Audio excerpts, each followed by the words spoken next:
திருமலை திருப்பதியிலே அந்த பெருமாள் குடிகொண்டிருக்கின்ற இடத்திற்கு பேரு ஆனந்த நிலையம் அப்படின்னு தான் வச்சிருப்பா. அத்தனை ஆனந்தம் என்பது நமக்கு கிடைக்கிறதுன்னு சொல்றார். இந்த மனதிலே மகிழ்ச்சி என்பது இருந்திருக்க வேண்டும், மனதிலே நிம்மதி என்பது இருக்க வேண்டும், அந்த மனதிலே தெளிவு என்பது இருக்க வேண்டும் என்று சொன்னால் அதற்கு திருமலை திருப்பதிக்கு தரிசிக்க வேண்டும் சொல்றார். இன்னைக்கு நம்ம என்ன பார்க்க போறோம் சொல்லி பார்த்தா, ஒரு நேயரினுடைய சந்தேகத்திற்கான விடையைத்தான் பார்க்க போகிறோம். இந்த நேயர் என்ன கேட்டிருக்காரு அப்படின்னு சொல்லி பார்த்தோம்னா, திருப்பதி சென்று வந்தால் திருப்பம் என்று சொல்கிறார்களே, இதற்கான காரணம் என்ன என்பதுதான் அவருடைய சந்தேகமாக இருக்கிறது.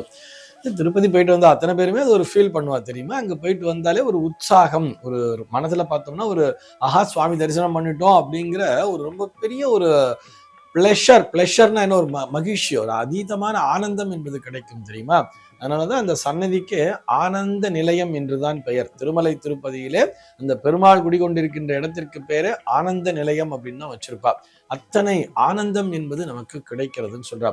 ஒவ்வொரு ஸ்தலத்திற்குமே ஒரு ஸ்தான பலம் என்பது உண்டு. அந்த இடத்திலே ஒரு ஸ்தான பலம் அப்படிங்கிறது இருக்கும். நம்ம திருமலை திருப்பதிக்கு போறோம்னு சொன்னா அந்த இடத்தினுடைய ஸ்தான பலத்தினை புரிந்து கொள்ள வேண்டும். அங்க கியூ அவ்வளோ கஷ்டப்பட்டு நம்ம கொஞ்சம் அடைச்சி வச்சிருக்கா ரூம்ல உட்காந்துட்டு இருக்கோம். அவ்வளவு சிரமப்பட்டு போனாலும் அந்த சுவாமியை தரிசனம் பண்ணும்பொழுது இந்த கோவிந்தா அப்படின்னு ஒரு குரல் வரும் இல்லையா, அது நம்மையும் அறியாமல் அடிவயிற்றிலிருந்து ஒரு முழுமையான ஆனந்தத்தோடு இவ்வளவு நேரம் நம்ம பட்ட சிரமங்கள் அத்தனையும் மறந்து ஒரு ஆனந்த உற்சாகத்தோடு அவரை தரிசிக்கிறோம் இல்லையா.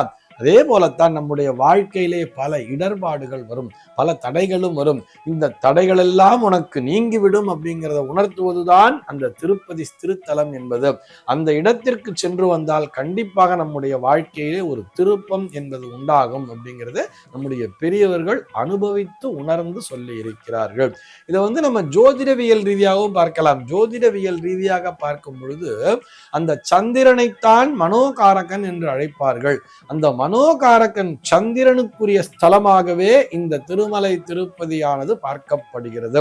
சூரியனுக்கு அந்த கோனார்க் சூரியனார் கோயில் அப்படிங்கிறத சொல்லியிருப்பார். அதே மாதிரி சந்திரனுக்குரிய திருத்தலம் எதுன்னு பார்த்தா அது திருமலை திருப்பதி என்பதுதான். இந்த மனோகாரகனாகிய சந்திரன் இந்த மனதிலே மகிழ்ச்சி என்பது இருந்திருக்க வேண்டும், மனதிலே நிம்மதி என்பது இருக்க வேண்டும், அந்த மனதிலே தெளிவு என்பது இருக்க வேண்டும் என்று சொன்னால் அதற்கு திருமலை திருப்பதிக்கு தரிசிக்க வேண்டும் சொல்றார். அப்படி திருமலை திருப்பதிக்கு தரிசிப்பவருடைய மனமானது தெளிவு பெறுகிறது. அவன் தெளிவு பெற்ற மனதோடு ஒரு செயலை செய்யும் பொழுது அந்த செயலிலே நிச்சயம் வெற்றி என்பது தானே கிடைக்கும். இந்த திருப்பதிக்கு போறதுக்கு முன்னாடி வரைக்கும் மனசு வேற மாதிரி ஒரு டென்ஷன் ப்ரெஷர்லேயே இருந்துட்டு இருக்கும். அப்படி போயிட்டு வந்த உடனேயே ஒரு உற்சாகத்தோடு செயல்பட்டு ஒரு வேலையை செய்யும்போது அந்த வேலையில கண்டிப்பா சக்சஸ் அப்படிங்கிறது கிடைச்சிருந்த பாப்பா. அதனாலதான் நிறைய பேர் பார்த்தோம்னா 3 மாதத்திற்கு ஒரு முறை அவசியம் நான் போயே தீருவேன் சார் அப்படிங்கிற மாதிரி அதை ஒரு ரெகுலர் பிராக்டிஸ்லேயே வச்சுட்டு இருப்பா.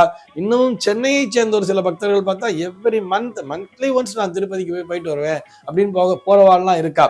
அதுவும் இந்த மைண்ட் வைஸ் ரொம்பவும் என்னுடைய மனமானது ஒரு நிலையில இல்லை, அவ்வளவு ப்ரெஷர் இருக்கு எனக்கு அப்படின்னு நினைக்கிறவா அந்த ப்ரெஷர் நீங்கி அந்த பிளஷர் எனக்கு வரணும்னு சொன்னா அதற்கு நான் திருப்பதிக்கு போகிறேன் அப்படின்னு சொல்லிட்டு இருப்பா.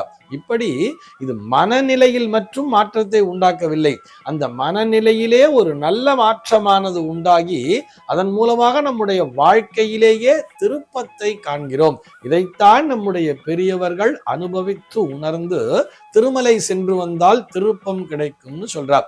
இந்த திருப்பம் நம்ம திருமலை திருப்பதி இதெல்லாம் நம்ம அந்த திரு அப்படிங்கிற வார்த்தையோடு இணைத்தும் பார்க்கலாம். திருன்னு சொன்னா யார சொல்லுவா, ஸ்ரீஹி அப்படிங்கிறது. ஸ்ரீ அப்படிங்கிற அந்த ஒரு வார்த்தையினுடைய தமிழாக்கம் தான் திரு அப்படிங்கிறது. திருப்பதி அல்லது திருமலா அப்படின்னு வந்தாலே திருன்னா மகாலட்சுமின்னு அர்த்தம். இந்த ஸ்ரீஹின்னு சொன்னா மகாலட்சுமி, அந்த மகாலட்சுமி வாசம் செய்யக்கூடிய அந்த பகுதி என்பதால் தான் அந்த திருமலையானுக்கே என்ன பெயர், அவருடைய உள்ளத்திலேயே மகாலட்சுமி வாசம் செய்து கொண்டிருக்கிறாள் என்பதால் தான் ஸ்ரீஹி வாசம், ஸ்ரீநிவாசம் என்றுதானே அவருடைய பெயர். அந்த ஸ்ரீயானவள் அவரிடத்திலேயே வாசம் செய்து கொண்டிருக்கிறாள் அப்படின்னு வரும் பொழுது அந்த இடமே ஒரு செல்வ வளம் மிக்க இடமாகவே காட்சி அளிக்கிறது.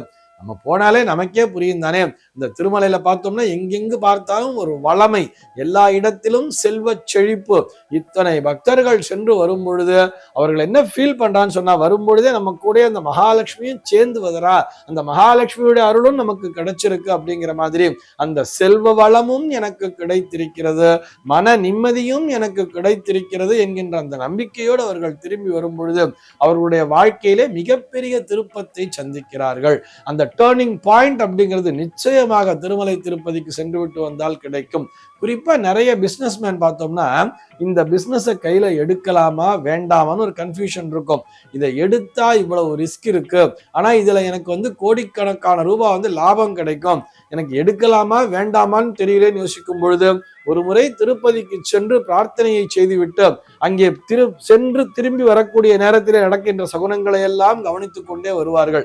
எல்லாம் நல்லபடியாக முடிகின்ற வேலையில் என்ன பண்ணுவான்னா அந்த பிசினஸ் தயக்கமே இல்லாம கரெக்டா கையில எடுத்துருவா.